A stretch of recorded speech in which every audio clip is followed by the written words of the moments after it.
सबसे बड़ी खबर और एक अच्छी खबर, भारतीय नर्स निमिषा प्रिया को यमन में सुनाई गई मौत की सजा को पूरी तरह रद्द कर दिया गया है। इस बात की जानकारी भारत के ग्रैंड मुफ्ती कंदापुरम एपी अबू बकर मुसलियार के कार्यालय ने एक बयान जारी करके दी। के लिए कितनी बड़ी मुश्किल रही होगी उस परिवार को समझाने के लिए। जी मोनिस सर, एक्चुअली शेख अबू बकर मुसलियार सुन्नी सूफी इंटरनेशनल इस्लामिक स्कॉलर हैं और भारत के सबसे बड़े मोस्ट पावरफुल रिलीजियस लीडर हैं इस वक्त इंडिया में, और एक बहुत इज्जत वाला उनका मकाम है। तो उन्होंने हाफिज बिन उमर जो एक सुन्नी सूफी स्कॉलर है यमन के, उनसे कांटेक्ट किया। वो बहुत सारी जो नेशनल इंटरनेशनल कॉन्फ्रेंसेस में उनसे मुलाकात के लिए केरला आते रहते हैं, तो उन्होंने उसको एग्री किया फैमिली को। और इस्लाम में ये कानून भी है कि अगर जो है फैमिली माफ़ कर दे तो माफ़ी मिल जाती है। तो शेख साहब ने एक बड़ा अहम रोल प्ले किया, परिवार को राहत मिली, देशवासी खुश हैं, फैमिली खुश है, हमें बहुत प्राउड है क्योंकि और शेख साहब जो खिदमत कर रहे हैं इस मुल्क की राष्ट्र हित में, समाज हित में, तो काबिल एहतराम है।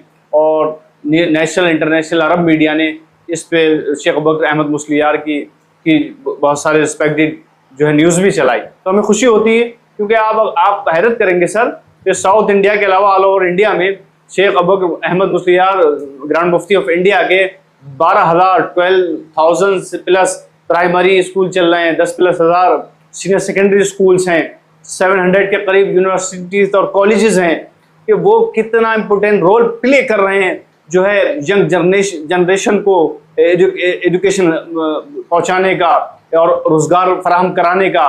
उनका मिशन भी यही रहता है, वो पीस पे काम करते हैं, वो सूफिज्म को प्रमोट करते हैं, पीस और जस्टिस को प्रमोट करते हैं। वो गरीब बच्चों यतीम बच्चों की कफालत करते हैं, इसका इस्लाम में बड़ा महत्व है।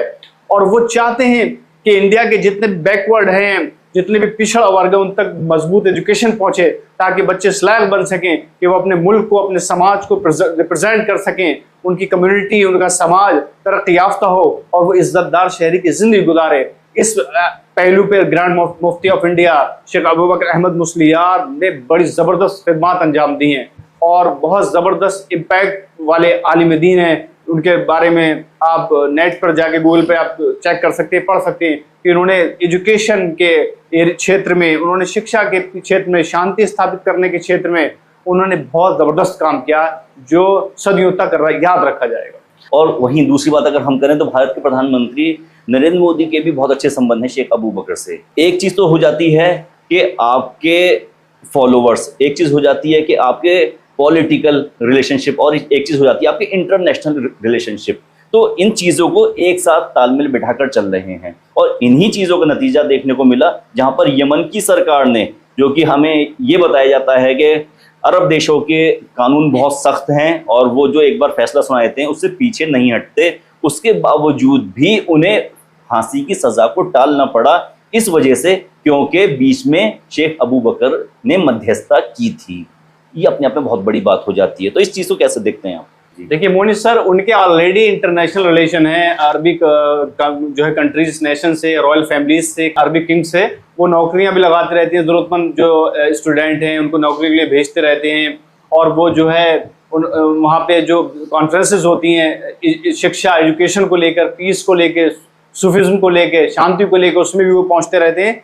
और ऑलरेडी उन्होंने नॉलेज सिटी का क़याम कर रखा। नॉलेज सिटी में लॉ कॉलेजेस हैं, मेडिकल कॉलेजेस हैं, जो IIT कॉलेज हैं, पॉलिटेक्निक कॉलेजेस हैं, और जो है सिविल सर्विस की कोचिंग सेंटर हैं, और बाकायदा उनका जो है एफिलेटेड हैं मौलाना आज़ाद एजुकेशन यूनिवर्सिटी से, जामिया मिल्लिया इस्लामिया दिल्ली से, अलीगढ़ मुस्लिम यूनिवर्सिटी से बाकायदा। इसलिए उनके जो है फ़ॉरेन और जो है मिडिल ईस्ट में बेहतरीन ताल्लुकात पहले से ही हैं ऑलरेडी, क्योंकि उन्होंने शिक्षा में काम किया, इंटरनेशनल लेवल पे उन्होंने जो है शांति की बात की है, जो है जस्टिस की बात की है, सूफिज्म की बात की है, और बहुत सारे यूनिवर्सिटीज़ और कॉलेजेस को वो रन भी कर रहे हैं और जो है गरीब और ज़रूरतमंद बच्चों को वहाँ जॉब के लिए भेजते भी हैं और भेज रहे हैं। ये उनकी एक बड़ी खिदमत है।